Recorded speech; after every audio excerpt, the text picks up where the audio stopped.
శివుడు రుద్రాభిషేక ప్రియుడు. రుద్రం అంటే 11 అనువాకములు కలిగిన నమ్మకం రుద్రం. నమ్మకం చెబుతూ చేసే అభిషేకం రుద్రాభిషేకం. ఇది రుద్రం, రుద్రి, ఏకాదశ రుద్రాభిషేకం, లగ రుద్రాభిషేకం, మహారుద్రాభిషేకం, అతిరుద్రాభిషేకం అనే 5 రకాలు కలవు. రుద్రం 11 అనువాకాలు ఒకసారి చెబుతూ చేసే అభిషేకం రుద్రం. దీన్నే ఏకరుద్రం అని, రుద్రాభిషేకం అని అంటారు. రుద్రం 11 సార్లు చెబుతూ చేసేది రుద్రి. దీన్ని ఏకాదశ రుద్రాభిషేకం అంటారు. రుద్రం 121 సార్లు చెబుతూ చేసే అభిషేకం లగరుద్రాభిషేకం.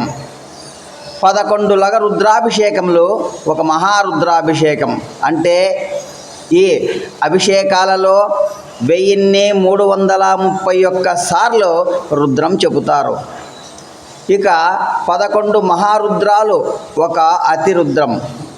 అతిరుద్రాభిషేకంలో 14,641 సార్లు రుద్రం చెప్పబడుతుంది. రుద్రాభిషేకాలే కాక రుద్ర యాగాలు కూడా ఇలాగే చెయ్యాలి. ఓం నమః శివాయ.